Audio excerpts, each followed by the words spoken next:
नमो तस्स भगवतो अरहतो सम्मा संबुद्धस्स।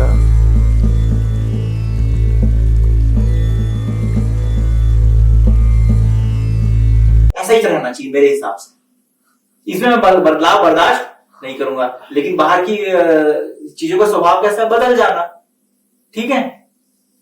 तो ये जो इच्छा किया था उसके प्रति, है ना, वो बार बार करता है। नहीं, ये निश्चय एक्चुअली वो ये बार बार प्रयास करना अपनी मर्जी के मुताबिक बनाए रखने के लिए है, ये निश्चय है। एफर्ट लगाते रहना कि ये ऐसा ही रहना चाहिए, ठीक है। तो उसमें वो असमर्थ होता है, एक्चुअल में उसको ऐसा प्राप्त नहीं होता। इसका सार ये निकलता कि संसार में जो कुछ भी है वो ना तो कभी आपका था, ना है, ना रहेगा। ये कुछ भी आपके कंट्रोल में नहीं है और यह कुछ भी आपके मर्जी के मुताबिक नहीं होने वाला है। समझ रहे हो? इस संसार में आपको कुछ भी प्राप्त नहीं होगा, क्योंकि हर चीज का अपना एक स्वभाव है और आपका अपना एक स्वभाव है। अब कुछ लोगों ने क्या कर दिया, ये अनिच्छ का उच्चारण कर दिया अनित्य। अनित्य का मतलब क्या होता है? इम्परमानेंट, यानी कि जो परमानेंट नहीं है, टेम्पररी है, ठीक है। अब यार एक बात बताओ, क्या कोई चीज अगर परमानेंट नहीं है तो क्या वो हमारे मन में दुख उत्पन्न कर सकती है? क्या कर सकती है? कोई चीज परमानेंट नहीं है तो दुख उत्पन्न कर सकती है। अच्छा मुझे एक बात बताओ, अगर केलाबाड़ी में किसी मुसलमान की डेथ हो जाए, आपको दुख होगा? क्यों? वो तो अनित्य स्वभाव वाला है, आपको दुख होना चाहिए। अच्छा मुझे एक बात बताओ, अगर मोदी जी की डेथ हो जाए तो आपको क्या दुख होगा? खुश हो जाओगे? खुश भले हो जाओगे। क्यों भाई? दुख होना चाहिए ना। आप तो बोले अनित्य, भाई मोदी जी भी तो अनित्य है। देखो फिर संज्ञा निर्माण हो रही है, इसी संज्ञा को लेकर के चल रहे हो। पुरानी वाली संज्ञा कोशिश करो, ठीक है। तो समझ में आ रहा है ना? संज्ञा के मोदी जी के प्रति विद्रोह वाली भाव, तो वैसी संज्ञा बना के रखी, ये आदमी ठीक नहीं है। तो अगर डेथ हो गई उसकी, अरे हाँ मोदी मर गया यार, खुश हो जाता है, मतलब अपनी इंद्रिय में बेकाबू हो जाता है, ठीक है। और यदि यही पर कोई बाबा साहब को कुछ उल्टा पुल्टा बोल दे तो संज्ञा बना मेरे बाबा साहब को बोला तू, वो फिर गाली देना शुरू हो जाएगा। तो सारा प्रॉब्लम कहाँ है? संज्ञा में आ रहा है। समझ रहे हो? अब देखो, किसी चीज के अनित्य होने से आप खुश भी हो रहे हो, समझने की कोशिश करो, ठीक है। इसका मतलब साफ है कि अनित्य जो है वो दुख का कारण नहीं है क्या? अरे भैया कोई चीज अनित्य है, उसका स्वभाव अनित्य है, बदल जाना, तो आपके दुख का कारण हो सकती है क्या? लेकिन होगी कब? जब आपको उसके प्रति लगाव होगा। लेकिन यदि उस चीज के प्रति लगाव नहीं है तो आपके दुख का कारण नहीं होगी। तो इसका अर्थ साफ है कि अनिच्छ का अर्थ अनित्य नहीं है। ये रॉन्ग ट्रांसलेशन है, टोटली रॉन्ग। अनित्य मतलब इम्परमानेंट। लेकिन ये जो अनित्य स्वभाव है ये रोल प्ले करता है हमारे दुख में, क्योंकि यदि किसी चीज का स्वभाव अनित्य नहीं होता तो हमको शायद वाकई में दुख नहीं होता, है ना, क्योंकि जो चीज हमको चाहिए वो हमेशा हमारे साथ रहती है। ये रोल प्ले कर रहा है, बट अनिच्छ नहीं है। अनिच्छ का अर्थ अनित्य नहीं है। देखो समझने की कोशिश, इन संसार में जो कुछ है सब कुछ अनित्य है, नो डाउट, सब कुछ बदल जाएगा। लेकिन इस बदलने वाले स्वभाव के प्रति लगाव उत्पन्न करना, अविद्या में रहना, ठीक है, कि ये मुझे चाहिए, वो नहीं जान रहा है, समझ नहीं पा रहे कि ये बदल जाएगा। और जब बदलेगा तो इसने जिस चीज के प्रति लगाव किया है फिर वो वैसा नहीं रह जाएगा, तो इसे दुख उत्पन्न होगा, ठीक है। तो इस संसार में आप किसी भी चीज के प्रति लगाव रख लो, इच्छा कर लो, वो चीज हमेशा आपके पास नहीं रहेगी। और जो चीज हमेशा आपके पास नहीं रहेगी इसका मतलब वो आपके कंट्रोल में नहीं है। तो ये आपको दुख देगी या नहीं देगी? तो संसार का सत्य जो प्रथम आर्य सत्य है कि दुख है, तो ये सही है या नहीं है? सही है। एकदम सही है ना, क्योंकि इस संसार का स्वभाव कैसा है? अनिश्चित स्वभाव वाला है, परिवर्तनशील नहीं। संज्ञा लगाव और इच्छा अनिश्चय यानी कि कुछ भी चीज आपकी इच्छा के अनुसार आपको प्राप्त नहीं होगा। ठीक है, समझने की कोशिश, मैंने इसीलिए इसको अलग अलग भाग में बांट के बताया। इच्छ का अर्थ क्या है? संज्ञा। संज्ञा के प्रति लगाव है ना, इस लगाव के प्रति इच्छा करता है। ठीक है, तो किसके प्रति? देखो समझ ले, निच्च इच्छा कर रहा है किसके प्रति? इच्छ के प्रति। ठीक है, इच्छा किया तो अनिच्छ हो गया। कैसे?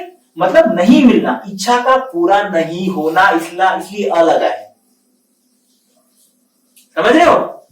निच्च मतलब इच्छा ना, किसके प्रति इच्छा? इच्छ के प्रति। ठीक है, तो इच्छा का पूरा नहीं होना अनिच्छ। तीनों चीज मिक्स हो, इच्छा के विरुद्ध। समझ रहे हो? हाँ। तो इच्छा के विरुद्ध कैसे हुआ कि आपकी इच्छा कभी भी पूरी नहीं होने वाली इस संसार में, लाख जतन कर ले भाई।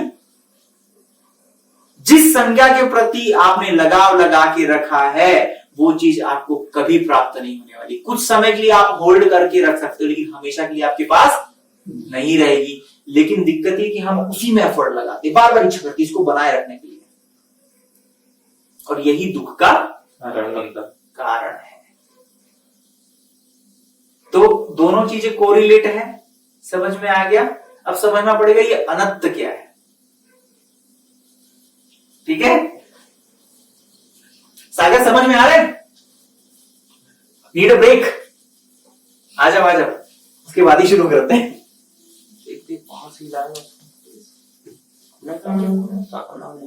असल में जो अनिच्छ जो है ना, जब संधि विच्छेद करते हैं तब उसका सही मायने पता चलता है।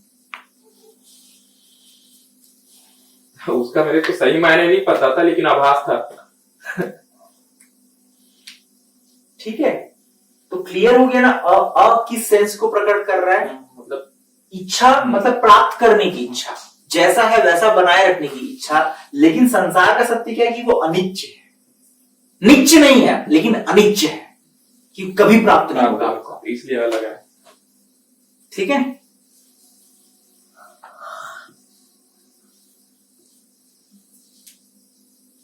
और लेकिन जो अनित्य बोलते हैं वो इम्परमानेंट हो जाता है। हाँ। अनित्य मतलब जो परिवर्तनशील है, इसका मीनिंग ही अलग हो गया पूरा। लेकिन रोल प्ले कर रहा है, बट एग्जैक्ट ट्रांसलेशन गलत है।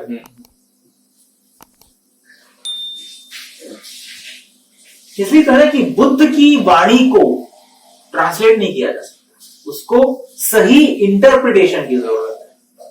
तो वो सही इंटरप्रेट वही करेगा जो अनुभव से जान रहा है। ठीक है, केवल किताब पढ़ के नहीं, उसकी अनुभूति जरूरत है। भगवान ने साफ शब्दों में कहा है, मेरा धम्म अनुभव करने वाला धम्म है। इसको केवल अनुभूति से जाना जा सकता है, ट्रांसलेशन करके नहीं। ठीक है, इसको अनुभूति से ही जानो।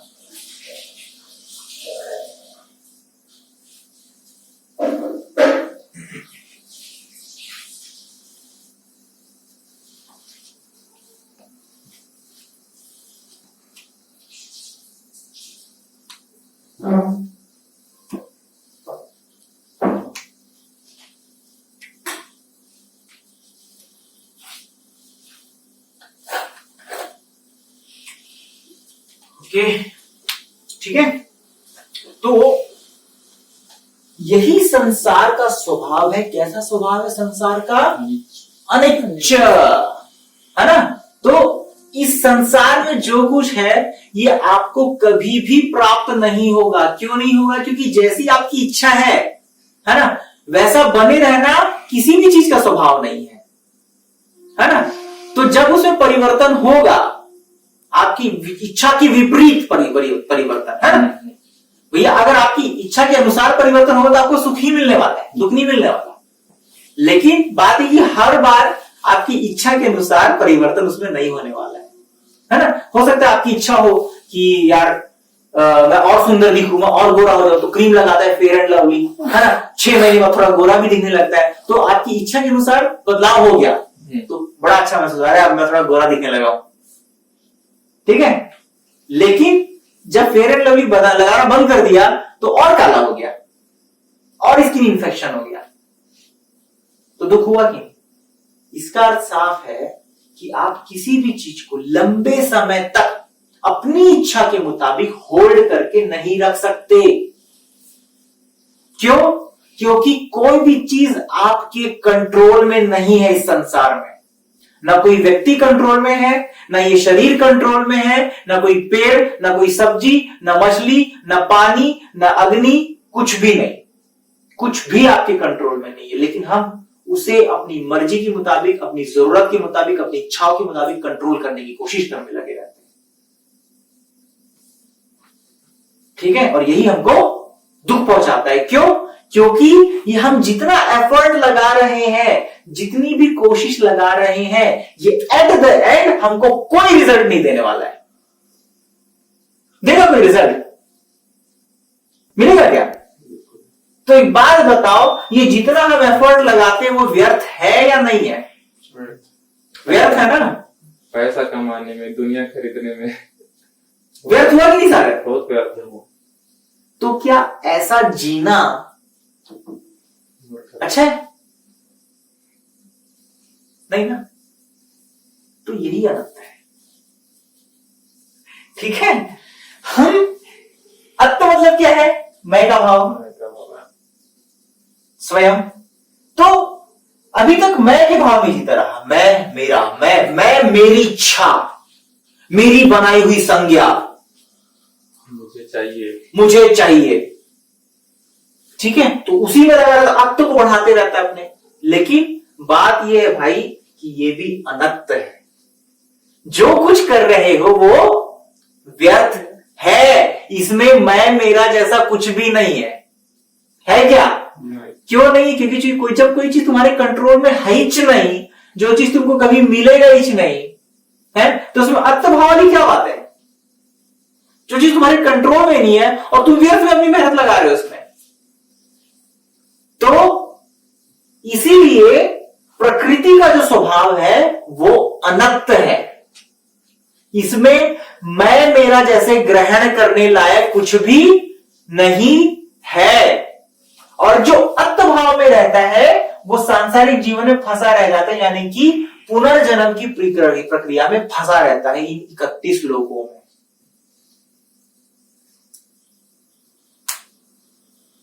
समझ में आ रहा है क्या है अनंत भाव?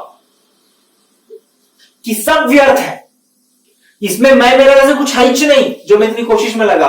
ना यहां पर कोई चीज मेरी है, ना मैं खुद हूं, ना ये रूप मेरा है। जहां अत्त भाव आ गई वहां आत्मा की बात हो जाएगी फिर में। तो बिल्कुल, अत्त भाव मतलब ही आत्मा होता है, जबकि आत्मा जैसी कोई चीज नहीं। आत्मा मतलब क्या होता है? आत्म भाव, मैं मेरा ग्रहण करता है, ठीक है। जबकि मैं मेरा जैसे कोई है ही नहीं इस संसार में। ये सिर्फ अपने ही मन की बनाई हुई संज्ञा के प्रति कोशिश करते रहता है कि ये ऐसा बरकरार रहे, लेकिन सब व्यर्थ हो जाता है एट द एंड। तो जब व्यक्ति इस संसार के इस तीनों स्वभाव को समझ जाता है कि अनित्य है, इस संसार का स्वभाव कैसा है? अनित्य है, कि कुछ भी आपको प्राप्त नहीं होगा, है ना। तो जो चीज प्राप्त नहीं होगा उसके प्रति बार बार जतन करने से क्या होता है? दुख होता है। तो जो दुख है, जो अनित्य है, वो क्या है? क्या है? परिवर्तनशील। अनित्य है वो क्या है? जो हमको मिल नहीं सकता। तो दुख है कि नहीं है? जो वही अनित्य है वही वो तो दुख है। है। और दुख क्यों है? क्योंकि परिवर्तनशील है, ठीक है। दुख है क्योंकि परिवर्तनशील है। लेकिन परिवर्तनशील से हमको दुख नहीं होता, हमारी इच्छा के विपरीत परिवर्तनशील है, इसीलिए दुख है। और आपको आपकी इच्छा के विपरीत चाहिए क्या? कुछ नहीं चाहिए ना। आपको शादी करनी थी गोरी लड़की से, आपके पापा ने शादी करा दी काली लड़की से, तो आप खुश होगे क्या? अपनी पत्नी का मान सम्मान ही नहीं कर रहे हो, क्योंकि अपनी संज्ञा बना कर करती मेरे को सुंदर लड़की चाहिए, जबकि कोई चीज कंट्रोल नहीं। तो शादी तो कर ली क्योंकि माँ बाप ने करा दी, तो फिर बाहर चक्कर चला रहे हैं। तो क्या होता है जब अपनी इच्छा के मुताबिक, ठीक है, अभी और गंभीरता से समझना, जब अपनी इच्छा के मुताबिक हमको कोई चीज प्राप्त नहीं होती तो हम उसे अपनी इच्छा के मुताबिक प्राप्त करने के लिए, अपने इंद्रियों के सुख के लिए इतने असंयमित होते हैं कि हम गलत कर्म करते हैं। करते कि नहीं करते हैं? जैसे कोई स्त्री हमको बड़ी पसंद है, वो हमें नापसंद करती है तो हम उसे जोर जबरदस्ती करते हैं, अकेले में उसका रेप करते हैं, मौका ढूंढते कब मुझे अकेली मिल जाए, एक बार रेप करो तो फिर हमेशा के लिए खत्म, जिसकी वजह से संखार बनते रहते हैं। ठीक है। अपने बचाव के लिए अगर हमने कोई गलत कर्म किया तो हम झूठ भी बोलते हैं अपने बचाव के लिए, खुद को बचाने के लिए दूसरों की हानि करते हैं।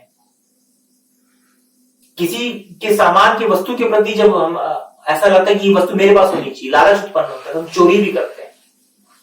अपनी इंद्रियों में असंयमित होने के लिए हम शराब पीते हैं, ठीक है।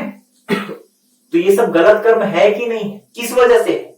अपनी इंद्रियों के सुख के लिए प्राप्त करने, अब उस सुख को प्राप्त करने की हम किसी भी हद को पार कर जाते हैं। हम ये नहीं सोचते कि हम सच सही कर रहे हैं या गलत कर रहे हैं, क्योंकि गलत किस संदर्भ में हो जाता है। देखो, अगर समझने की कोशिश करो, कोई भी चीज सही या गलत जैसी कोई एग्जिस्ट नहीं करती इस संसार में, लेकिन वो सही और गलत होता कैसे है? जब आप अपने सुख के लिए किसी और को दुखी बना देते हो। समझ रहे हो?